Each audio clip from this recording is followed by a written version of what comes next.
So I am way more interested in this arc than I thought I was going to be. I think that this episode did a really good job of explaining who the villains are, what this community is, and how Daryl and Carol feel about everything. And oh man, this was a really good episode. So obviously make sure to be a subscriber if you do want to get all my Walking Dead content like this. And also this will contain spoilers for the episode, so I hope you're aware of that. But let's just get into the episode here. So the cliffhanger after episode 1 was Daryl was wondering where Carol went because she went missing, and it was one of those things where, you know, I kind of knew that she was likely going to run into Roberto or Justina right away, and no, she actually, I guess, kind of went out there. Maybe she heard somebody talking or whatever, and then, yeah, she was actually just watching them there, and so a lot of this season, I think, is going to be Carol exploring that, like, why can't, you know, I be happy like that, and Daryl, I think, will be wondering kind of the same thing, but also he just kind of went through that with Isabel. So I think at this point, he's just like, I'm not dealing with that. I don't really care about any of that. And we kind of saw that, honestly, in this episode here with the way Daryl was acting here. I almost feel like was a response to what he was seeing here in this community, and he was almost angry and taking it out. So honestly, Daryl is almost like in a villain arc right now. I want to say, like, it just kind of seems like it, but we do see this other group show up, and Justina and Roberto immediately try to hide, and obviously they end up getting caught, and then Daryl saves them, and so actually somebody gets away, and so that comes into play later in the episode. But that was a really exciting moment, I would say, for the story here, and that was the first moment, I would say, in the episode where I was like, okay, this Spain arc is actually really interesting, and like I'm really excited about what is happening here. It's the way that the story is and how the characters are, you know, portrayed on screen and their stories. Like, I think the casting is just so perfect. Every character works really well. I've seen some complaints about Roberto, but like, honestly, it's just, he's younger, you know, he's very rebellious and stuff. And yeah, I mean, I get it. Like, he's not going to be my favorite character, but like, I totally understand him. When Daryl takes them out there, it was actually a really cool scene. And, you know, Justina and Roberto were very like, well, you can take our stuff, but the community that we're from is not a good place, this and that. And Daryl was like, you know, well, actually, at first Roberto was just like, well, I'm not bringing you there or whatever, right? But Daryl was like, no, like, you got to bring us there or whatever. And so, first of all, I do actually want to say, before I get into that there, the opening credits is really cool. Like, I was going to do a video talking about everything, but there's not a lot to break down from the opening credits. So what I will say is that it's really cool to see the characters, you know, portrayed like that. I really do like that they used the Walking Dead Daryl Dixon theme, and he had this guitar playing, and it's very like Spain inspired and everything. And so, yeah, I think it's honestly probably my favorite opening sequence in a while, just because like the visual effects of it too, of like the paintings melting and stuff. It just looks really cool overall. I think visually they did a really great job, musically, everything. Honestly, I think this is the best opening credits of the spinoff. Honestly, I've really liked all the openings overall, but I would say that, you know, looking back at all of it, actually, I can't even really remember the ones who lives, but this one here, at least visually, looks absolutely incredible, and I love watching the opening here. Like, I never actually skip it because it's so short anyways. But we do see Daryl take out a few members of this new group. I believe it's called El Alcazar. I could be saying that wrong, but I think that that's the new group. That's the villain group that we're going to learn a lot more about this season. I actually think we learned a lot more about them than I thought. Like, I thought that this scene here would have taken place in episode 3 or 4 or something, but no, they got right into it here. And I think the pacing was still really good. The group is called El Alcazar, I believe, and the king goes by Guillermo Torres, I believe. I could be pronouncing all that wrong, but I believe that that was the king's name. And so, yeah, we'll get into all that as I get into the episode here, but I will say this story here actually gets me really, really angry and like upset. Like, there was a review actually that said something about like, you want Daryl and Carol to just like burn this whole place down kind of thing, right? Like, obviously El Alcazar, right? And so you can see it in this episode here anyways. The story here is just so, it's such a human story that it just gets very like frustrating. You do not like these characters at all, and like, you know, you also understand Daryl being like, I'm not, you know, I don't want to be a part of this. But then Carol, like, you kind of understand how intense a lot of these situations are here. And man, you know, when Fede says, welcome to Salas del Mar, I was not expecting this story here. This definitely was, this is going to be a really incredible story.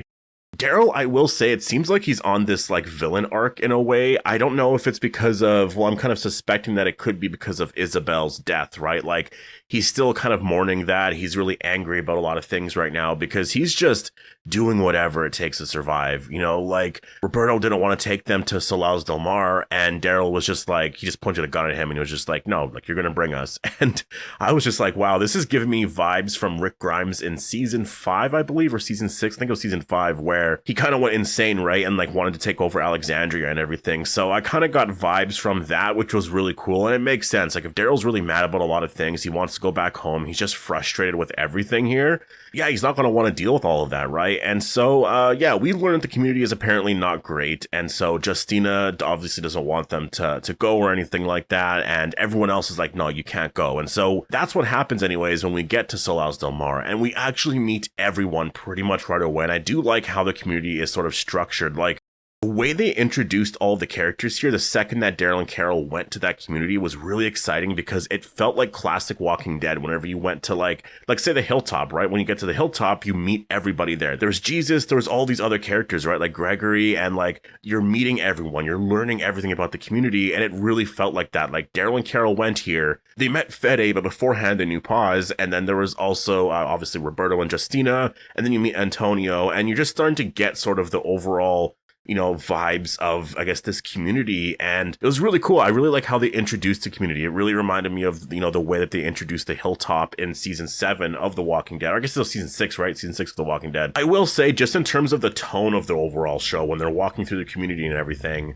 there's a lot of guitar. And so I really do like that because obviously they're playing a lot of like Spanish music, or it's very Spanish like influenced, right? It's very similar to the old seasons of The Walking Dead because like old Walking Dead for the first however many seasons had a lot of guitar, and it was just acoustic guitar. But there's something about like an acoustic guitar and like zombies and just trying to survive that is just so The Walking Dead. And this show, I think, gets it so right. Like, I didn't even realize how much I missed that, to be honest. It's something that we haven't seen in a while. But if you think of all the best Walking Dead songs, like they're all from like the first however many seasons of The Walking Dead, right? Because a lot of them are just like acoustic guitar for the most part. And so the one, you know, big story here, obviously, is that I guess people are getting taken away. And that's kind of how they keep the community safe here, is that someone's taken by El Alcazar, and then I guess they're sort of, I guess the promise is that they're going to have an amazing life there, which I really don't think so. But obviously in return, they give them a bunch of like guns and like medicine and like supplies and resources and everything, right? And so very similar in a way to what the Saviors did, but not necessarily. And, you know, Fede, I think, like, he's acting like he's okay with all of this stuff because he's the leader and this is what he needs to do to keep this whole place safe. And I really do think that that is what's happening here, honestly. I really feel like that's just how he's keeping this community safe. And so I think that, like, I don't know, it's one of those things where, and we'll talk about it, I do think he was lying about something there. There was something with that message when, you know, they picked who was chosen, that I'm just like, I feel like he lied about the name on there. I feel like the name was Justina, but Justina was his niece, right? Like, that was actually introduced in this episode. When we first saw Fede, she mentioned something about like Uncle Fede, right? And so I'm like, okay, so Justina is his niece.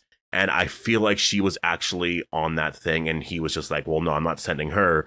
And so sent somebody else. And so obviously there's a lot of things about him that you might not like, but I think it's just with what's happening here overall, you know, this is like their way to survive. Like, it just makes a lot of sense. Like, I do think that there's another way, and we'll get into that because Carol is just like, oh man, Carol said some stuff in this episode that I was just like, please stop talking.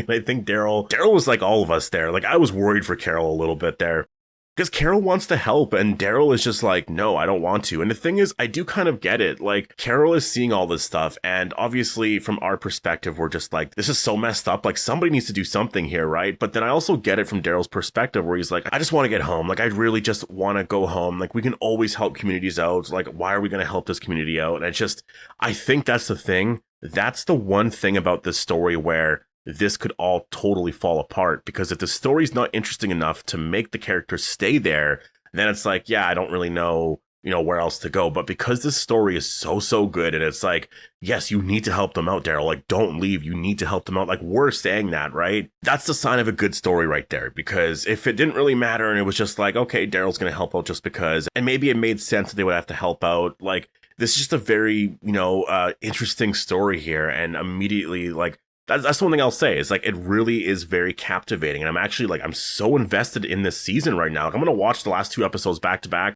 And so that's what happens in the episode here is Elba was chosen, and I do believe that Fede was lying there. We do see in the trailer that there might have been a hint to that, so we'll have to wait and see. But it just seemed like it when he read the name. He kind of paused for a second, and I was like, I think he's lying about something there, because it just seemed a little bit off. But if the king, Torres, finds out about that, I think that, yeah, there's going to be a lot of issues there, like a lot of issues. So I think that's likely what's going to happen is Justina is taken away. And then maybe that's where Daryl's like, okay, we got to help them. And honestly, if that happens, like, that is so frustrating. Like, I get the reviews where you're like, you do not like the villains here, and you really want Daryl and Carol to go there and destroy this whole place, right? So that's what I mean. This is a really cool, exciting, like, real story, right? Then it's dinner, and yeah, it's a celebration. I actually didn't think that they were all going to be here, like El Alcazar. I thought that they were not going to be here for the ceremony, that they were all going to be celebrating something else. But what they're celebrating is, I guess, the episode title, which is La Ofrenda. And so they're celebrating, I guess, kind of the new, and the old kind of. It's like they're burning a lot of stuff that was from the old in order to sort of celebrate the future and, an amazing future, because they're just dreaming about the future being a lot better than it is right now. And so, everyone is there, and it was an awesome dinner. Honestly, I think a lot of this town here was just incredible. I really loved all the celebrations, just the visuals, everything, the music. It was incredible. And then Carol starts talking about some stuff here. And so I was really like, honestly, I felt the awkwardness there. I couldn't believe that Carol was asking those questions. Like, at first when she asked that, I can't remember exactly what she said, but, then we learned that not a lot of towns have survived, this and that and whatever. And Daryl was just like trying to distract the whole situation there, because you can tell that there was like, there was a lot of intensity there, because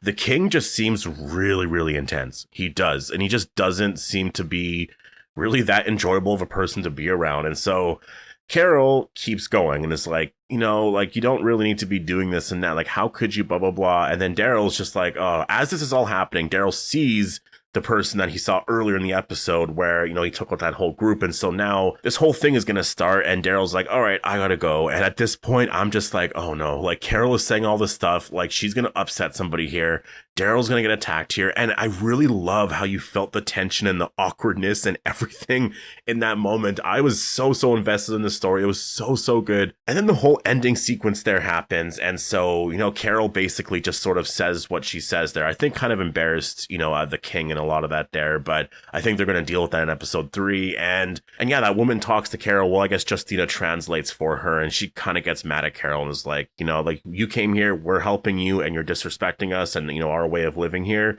this and that. And Carol's like, I'm sorry, whatever. And as all this is happening, Daryl is taking out everyone there. And I really like how the situation turned from Daryl running away from them. He kind of hides, finds some weapons, and then he's chasing them. I really like that. Like, it really felt like he was on this villain arc. Like, he wasn't just trying to hide to do whatever. Like, no, he knows at this point he needs to get away, find some weapons, and take them out, because this is just a bad situation overall, right? And so that actually does happen. And that one character was just hanging above the walkers and was like asking for help and everything. And Daryl just like did not care. Literally just let him go. It was almost like the scene from Lion King, right? And it was a pretty insane scene to see overall. Daryl just does not care. Yeah, a really amazing ending. I really was not expecting this episode to be that good. I was really wondering, like, after episode 1, because it was a good episode, but like, there was a lot of stuff in it, right? Like being in London and then going to Spain and then just all the traveling and everything. And it did feel like the UK storyline was more exciting until this episode. Now I'm like, no, this Spain storyline is way more exciting than the UK storyline. Like, I would love to get a story in the UK for sure, but this storyline here is so exciting. I think this episode was just incredible for this story here. And I really feel like this story here just proves that, like, if you just have good writers and you could come up with an original story like this is where The Walking Dead can really continue on. And it's because of the realism aspect to it. This is a really insane story that they're telling right now, and it's very realistic and grounded. The characters feel real. This feels like a real story. And I think when it's things like that, when you focus more on that and not making the characters feel like superheroes, then it's just like, okay, this is The Walking Dead, right? And I think the later seasons of The Walking Dead and somewhat of the spinoffs, well, some of the spinoffs, I wouldn't say all of them. Like Daryl Dixon, for the most part, I will say I think has always been kind of grounded, but The Ones Who Live, I will say as well. The best parts of that season were really, I would say, the first episode and like the fourth episode, but like it's really just the episodes where things are just like normal and whatever. When it gets to the point where they're like superheroes and they're taking out the CRM and it's all crazy, it's like, what is this? This is not The Walking Dead, right? So this show here does it amazing. And like, that's the thing. If you actually look at the finale of season 2 of The Walking Dead Daryl Dixon, it's a battle scene. And yes, the season wasn't that great, but like that battle scene is so grounded. They're all just in a field and whatnot. And it's just like the plane's trying to get away. And it's actually a really cool scene. So this show definitely knows what they're doing, I think, for, you know, the story. And I think if they were to do a reunion show with all the characters, I would want David Zabel to be there. I know that season 2 wasn't the best, but honestly, I think it's because of the episode count, and I think it was the story of having Carol go there that made it awkward and took away from the France storyline. So the way I see it, David Zabel likely learned a lot from that, because you're always going to make mistakes here and there. And I mean, he's making season 3 right now and season 4, and this is absolutely incredible. So yeah, I would want him to be the showrunner, honestly, of the next spinoff. I think he would do absolutely incredible. I'm really loving this show. Episode 2... what could I rate this? Like an 8 out of 10, 8.5 out of 10. It was just a good episode. It wasn't like there's this crazy shocking reveal, like a 10 out of 10 episode. It was just a really good episode. I'm really interested in the story and I cannot wait for episode 3. So I'm going to leave it here.